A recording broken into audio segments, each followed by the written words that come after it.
दोस्तों, अगर आप हेल्थ एजुकेशन ऑफिसर एग्जामिनेशन की तैयारी कर रहे हैं तो ये लेक्चर आपके लिए बहुत इंपॉर्टेंट है क्योंकि ये एक मेंटरशिप लेक्चर है। और इस लेक्चर में हम बात करेंगे हेल्थ एजुकेशन ऑफिसर एग्जामिनेशन के सिलेबस का, जो सेक्शन बी है, यानी कि जनरल स्टडीज यानी कि सामान्य अध्ययन। इस सेक्शन से इस एग्जामिनेशन में कितने क्वेश्चन पूछे गए थे। ऑब्वियसली आपको पता है कि 50 क्वेश्चन पूछे जाते हैं, लेकिन वो 50 क्वेश्चन का बायफर्केशन क्या है, वो किन किन टॉपिक से पूछे गए हैं, इसके बारे में आज हम डिटेल में बात करेंगे। तो चलिए शुरुआत करते हैं। तो नमस्कार दोस्तों, मैं प्रोफेसर शिवम पांडे आपका स्वागत करता हूं द ऑफिसर्स पॉइंट पर।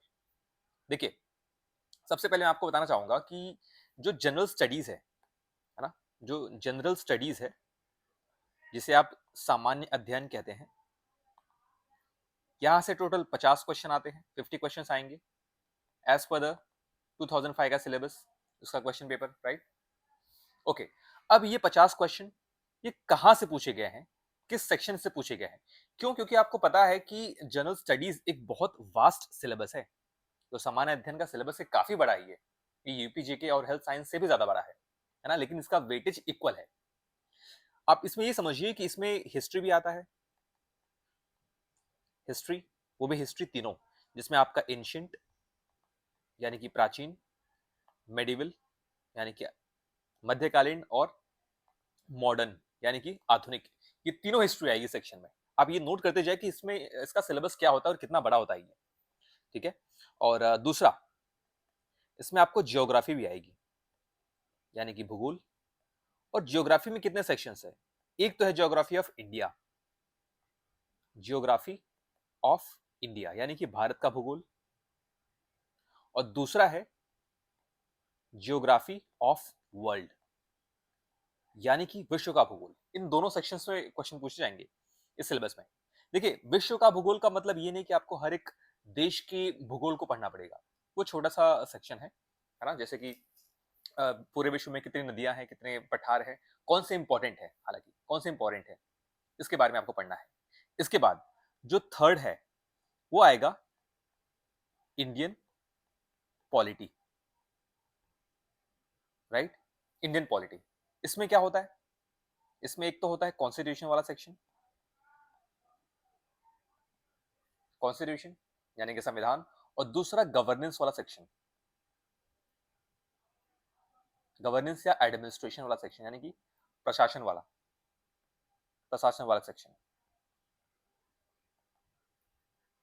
और नेक्स्ट जो फोर्थ है, फोर्थ आपको यहां देखने मिलेगा इंडियन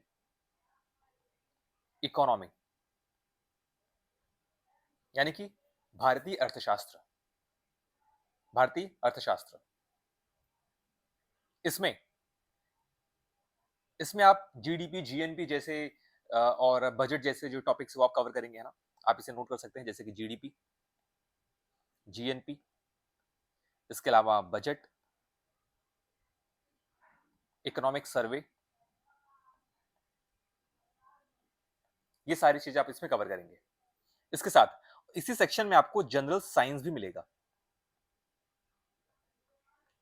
जनरल साइंस, यानी कि इसके अंदर फिजिक्स, केमिस्ट्री और बायो तीनों होता है, लेकिन इस एग्जामिनेशन में आपका जो स्पेशल फोकस होगा वो होगा सिर्फ बायोलॉजी, बायोलॉजी। हालांकि जो पूरा का पूरा बायो है ये हमारे हेल्थ साइंस वाले सेक्शन में आ जाता है, लेकिन फिर भी हमें यहाँ पे थोड़ा सा बायो और डिटेल में कवर करना पड़ेगा। ओके, ये है बायोलॉजी। और इसके साथ ही करंट अफेयर्स, करंट अफेयर्स, है ना। ये है national, national plus international current affair, यानी कि देश और विदेश के कुछ इंपॉर्टेंट इवेंट्स इसमें हम कवर करेंगे। ये पूरा सिलेबस है एक्चुअल में जनरल स्टडीज का, यानी कि सामान्य अध्ययन का। ये पूरा सिलेबस है। अब इतना बड़ा सिलेबस अपने आप में काफी बड़ा सिलेबस है, और इसमें से 50 क्वेश्चन आएंगे, और वो 50 क्वेश्चन को टैकल करने के लिए आपको किस सेक्शन पे फोकस करना है वो जानना बहुत जरूरी है, क्योंकि इतना बड़ा सिलेबस कवर करना इस एग्जामिनेशन के लिए कोई छोटी बात नहीं है। ओके, तो अब हम ये देखते हैं कि 2005 के क्वेश्चन पेपर में इस पूरे जनरल स्टडीज के सेक्शन से किस टॉपिक से कितने क्वेश्चन पूछे गए, इसका बाइफर्केशन। आपको इससे एक आइडिया आएगा कि मुझे किस टॉपिक पे ज्यादा फोकस करने की जरूरत है। इसका मतलब ये नहीं है कि आप सारा कुछ छोड़ के सिर्फ उन्हीं टॉपिक पे डिस्कशन करेंगे, सिर्फ उन्हीं टॉपिक को आप कवर करेंगे, राइट। लेकिन देखिए, ये वीडियो बनाने का मेरा इंटेंशन ये है कि आपको समझ में आए कि आपका स्पेशल फोकस किस टॉपिक में होना चाहिए। हालांकि आपको कवर तो पूरा करना है, सेफ साइड होने के लिए आपको कवर पूरा करना पड़ेगा, क्योंकि क्या पता किस सेक्शन से इस बार एग्जामिनेशन में क्वेश्चन आ जाए और आपने उसे छोड़ दिया है तो आप इस एग्जामिनेशन से बाहर हो गए, राइट। इसलिए हमें ये जाना जरूरी है। तो देखते हैं जो हमारा इंडियन पॉलिटी वाला सेक्शन है, इंडियन पॉलिटी यानी कि भारतीय राजनीति, यहां से 16 क्वेश्चन पूछे गए थे, 16 क्वेश्चन यहां से पूछे गए थे अकेले इंडियन पॉलिटी वाले से। और इसमें क्या पूछे गए थे वो भी देखते हैं। जैसे कि लोकल सेल्फ गवर्नेंस यानी कि स्थानीय स्वशासन से प्रश्न प्रश्न आए हुए थे। इसमें ग्राम सभा के बारे में, स्टेट फाइनेंस कमीशन के बारे में और कुछ आर्टिकल्स के बारे में पूछा गया था, यानी कि वित्त आयोग के बारे में पूछा गया था, राइट। ये इसका कोर टॉपिक है। देखिए ये क्यों पूछा जा रहा है, क्योंकि आप पोस्टिंग के बाद में आपको रूरल एरियाज में काम करना पड़ेगा और आप अगर लोकल सेल्फ गवर्नमेंट के बारे में नहीं जानते हैं, यानी कि स्थानीय स्वशासन के बारे में नहीं जानते, आप प्रधान का कार्य के बारे में नहीं जानते हैं, आप बीडीओ हो गए या जिला पंचायत हो गया, इन सब के कार्य क्षेत्र के बारे में, कार्य के बारे में नहीं जानते हैं, तो आपके लिए काम करना थोड़ा डिफिकल्ट होगा, थोड़ा चैलेंजिंग होगा, राइट। इसीलिए इस टॉपिक पे फोकस किया गया है, ये समझना आपके लिए जरूरी है। देखिए कभी भी अगर आप एग्जाम की डिमांड को समझते हो तो आपको एग्जाम क्रैक करना आपके लिए बहुत आसान होगा। अगर आप एग्जाम की डिमांड को फुलफिल कर रहे हो तो इस एग्जाम की डिमांड क्या है, आपको उस पोस्ट के लिए क्या जाना जरूरी है, राइट। इसके अलावा आपको जुडिशरी के बारे में जानना जरूरी है। यहाँ पे जुडिशरी से क्वेश्चन पूछे गए थे सेक्शन से, जैसे कि पीआईएल के बारे में, कि पीआईएल यानी कि पब्लिक इंटरेस्ट लिटिगेशन क्या होता है, ये ओरिजिनेट कैसे हुआ था। हाई कोर्ट के जज के अपॉइंटमेंट के बारे में और फैमिली कोर्ट के बारे में पूछा गया है ना। पीआईएल मतलब कि जनहित याचिका। उच्च न्यायालय के न्यायाधीश और कुटुंब न्यायालय के बारे में पूछा गया है। इसके अलावा इसी सेक्शन में पॉलिटी में ही अमेंडमेंट्स पे पूछा गया है। अमेंडमेंट यानी कि संशोधन, है ना। जैसे कि 42वें संविधान संशोधन पे फोकस किया गया है।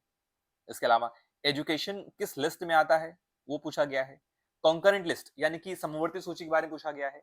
तो पॉलिटी से ये सारे सेक्शंस पे फोकस किया गया था। तो जब भी आप पॉलिटी पढ़ेंगे तो पॉलिटी के इस सेक्शन को आपको बहुत अच्छे से पढ़ना है। हो सकता है कि यही पैटर्न फिर से रिपीट हो।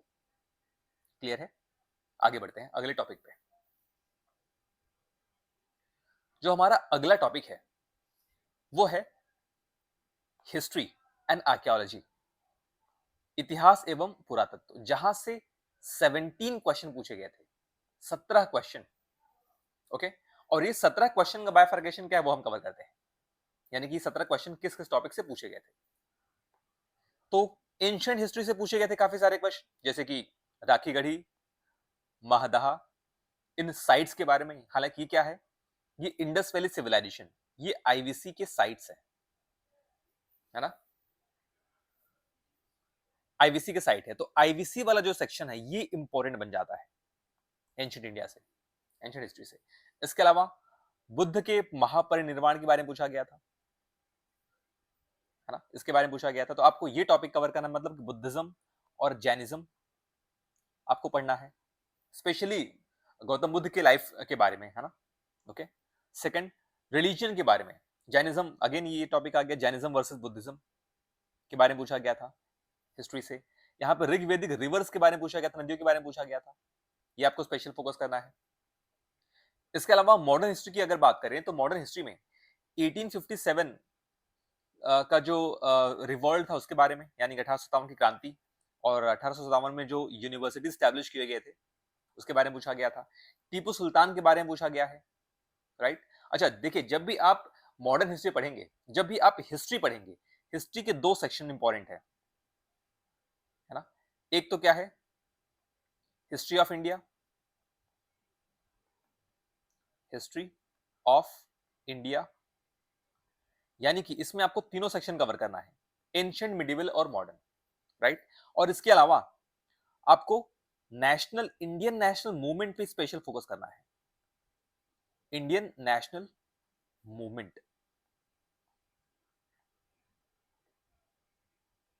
यानी कि भारतीय राष्ट्रीय आंदोलन, इस पे आपको स्पेशल फोकस करना है। यहां से नंबर ऑफ क्वेश्चन ज्यादा होते हैं हिस्ट्री में। क्लियर है, क्लियर है। और एंशिएंट हिस्ट्री आप जब भी कवर करेंगे आपको आईवीसी, इंडस वैली सिविलाइजेशन बहुत अच्छे से कवर करना है, क्योंकि वहां से हर एक एग्जामिनेशन में 2 से 3 प्रश्न आते ही हैं। ओके, तो ये रहा हमारा हिस्ट्री वाला सेक्शन, जहां से 17 क्वेश्चन, सबसे ज्यादा क्वेश्चन पूछे गए थे। हमने पॉलिटी देखा, पॉलिटी से 16 क्वेश्चन और हिस्ट्री से 17 क्वेश्चन। इसके बाद अब हम अपने अगले टॉपिक पर आगे बढ़ते हैं। नेक्स्ट है रूरल डेवलपमेंट एंड इकोनॉमी, यानी कि ग्रामीण विकास एवं अर्थव्यवस्था। और इस सेक्शन से 10 क्वेश्चन पूछे गए, मतलब कि जो इकोनॉमी वाला सेक्शन है वहां से 10 क्वेश्चन पूछे गए थे। इसमें सबसे इंपॉर्टेंट स्कीम्स, भारत सरकार की जो स्कीम्स है, यानी कि मनरेगा, एसजीआरपी, एसजीआरवाई, आईआईडीपी, सर्व शिक्षा अभियान, ठीक है, इन स्कीम से क्वेश्चंस भर भर के आए थे।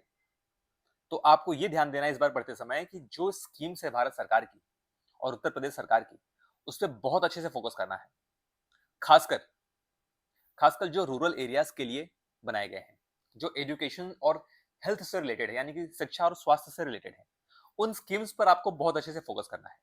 इसके अलावा इकोनॉमी में नाबार्ड के बारे में पूछा गया था, यानी जो संस्थाएं हैं, नाबार्ड, आईडीबीआई, एफसीआई, ये क्या है? ये संस्थाएं हैं बैंकिंग से रिलेटेड, जो कि रूरल एरियाज में काम करती हैं।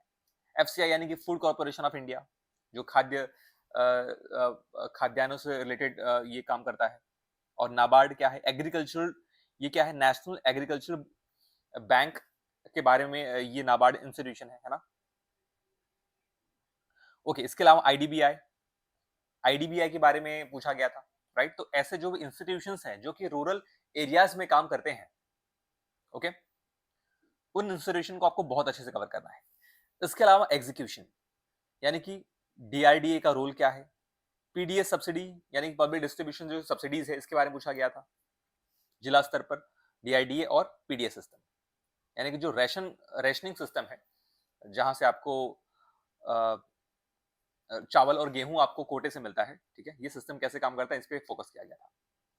ओके, इसके अलावा आपको जीडीपी, जीएनपी, यानी कि जो नेशनल इनकम से रिलेटेड टॉपिक्स हैं, उनको भी अच्छे से कवर करना है, क्योंकि हर एग्जामिनेशन में यहां से प्रश्न आते हैं। ओके, और यहां से 10 प्रश्न पूछे गए थे। इसके साथ ही जो हमारा अगला टॉपिक है, यह है सोसाइटी एंड कल्चर, यानी कि समाज एवं संस्कृति। यहां से 7 क्वेश्चन पूछे गए थे, 7 क्वेश्चन। ओके, इसमें आप शिक्षा भी ऐड कर सकते हैं। तो आर्ट्स यानी कला के फील्ड से यक्षगान, यानी कि हमारे कल्चर पे फोकस किया गया था। कथकली, कुचिपुड़ी, इन जगहों से प्रश्न आए थे, ये आपको स्पेशल फोकस करना है ना, आपकी संस्कृति का। इसके अलावा एजुकेशन यानी कि शिक्षा, national literacy mission and distance education, यानी कि मिशन, राष्ट्रीय साक्षरता मिशन और दूरस्थ शिक्षा, इसके बारे में प्रश्न पूछे गए थे, राइट। तो यहां से 7 क्वेश्चन थे। इस तरीके से हमने क्या देखा कि हिस्ट्री से हमने देखा कि सबसे पहले पॉलिटी, पॉलिटी से 16 क्वेश्चन, राइट। हिस्ट्री से 17 क्वेश्चन, इसके अलावा इकोनॉमी से 10 क्वेश्चन और सोसाइटी प्लस कल्चर से 7 क्वेश्चन। कुल मिला के हमारा कितना हो जाता है? 50 प्रश्न। 50 प्रश्न पूछे गए हैं इन्हीं सेक्शन से। देखिए, इसका मतलब ये नहीं कि आप पूरा जनरल स्टडीज का पूरा सिलेबस छोड़ के सिर्फ इन्हीं सेक्शन पे फोकस करो, क्योंकि एग्जामिनेशन का भरोसा नहीं है। हो सकता है कि यहां से प्रश्न कम पूछ के बाकी सेक्शन से प्रश्न ज्यादा पूछ ले, इसीलिए आपको पढ़ना पूरा पड़ेगा, है ना। देखिए, पूरा का मतलब डिपेंड करता है कि आप किस एग्जामिनेशन के लिए पढ़ रहे हो। पूरा मतलब कि किस एग्जामिनेशन के लिए आप पढ़ रहे हो। ओके, जैसे कि मैं आपको बता दूं कि अगर आप यूपी पीएससी के लिए पढ़ रहे हैं तो यही सिलेबस उसमें भी होगा, लेकिन इसका जो डिफिकल्टी लेवल है और जो वास्टनेस है वो बहुत बढ़ जाएगा। इसके अलावा अगर आप आरओ के लिए पढ़ रहे हो तो यही सिलेबस आपको एक अलग तरीके से पढ़ना है। और यही सिलेबस अगर आप लेखपाल हो गया या और छोटे एग्जामिनेशन के लिए पढ़ रहे हो तो यही सिलेबस आपको आपको दूसरे तरीके से पढ़ना पड़ेगा। तो ये चीजें आपके लिए जाना जरूरी है। ओके, तो नेक्स्ट मैं मंडे से ही, नेक्स्ट नहीं, इसी मंडे से ही मैं आपको जो हमारा जनरल स्टडीज का नोट्स है वो प्रोवाइड करने लगूंगा, एक सब्जेक्ट वाइज, कि आप हिस्ट्री पहले कवर कर लो अच्छे से, उसके बाद मैं आपको ज्योग्राफी प्रोवाइड करूंगा, इकोनॉमी, पॉलिटी और करंट अफेयर्स, ये सारे सेक्शन मैं आपको धीरे धीरे प्रोवाइड करते रहूंगा। अच्छा, एक और चीजें, अगर हम करंट अफेयर की बात करें, करंट अफेयर्स, तो आपको करंट अफेयर के लिए बहुत घबराने की जरूरत नहीं है। करंट अफेयर आपको 6 मंथ्स का, मैक्सिमम 6 मंथ्स का कवर करना रहेगा, वो भी बहुत डिटेल में नहीं। अगर आपने एक हफ्ते भी देंगे तो भी आपका करंट अफेयर कवर हो जाएगा। जो बहुत बड़े इवेंट्स हैं, जो बहुत खास इवेंट्स है देश और दुनिया के, आपको सिर्फ वही कवर करना है। पूरा आपको रोज रोज का करंट अफेयर पढ़ने की जरूरत नहीं है। ये नोट्स मैं आपको प्रोवाइड करूंगा, करंट अफेयर का भी मैं आपको इसका नोट्स प्रोवाइड करूंगा। ठीक है, इस तरीके से आपका एक कंप्लीट प्रिपरेशन होगा इस एग्जामिनेशन के लिए। दोस्तों, अगर आपको कुछ भी डाउट है तो आप मुझे कमेंट के माध्यम से या मुझे टेलीग्राम के माध्यम से आप मुझसे जुड़ सकते हैं। ये मेरा व्हाट्सएप का नंबर भी है, 8851427835। और आप मेरे पेड बैच के लिए, पीडीएफ नोट्स बैच के लिए आप मुझे इसी पे कांटेक्ट कर सकते हैं। ये मेरा व्हाट्सएप नंबर है। ठीक है, तो दोस्तों मिलते हैं अपने अगले वीडियो में, तब तक के लिए जय हिंद।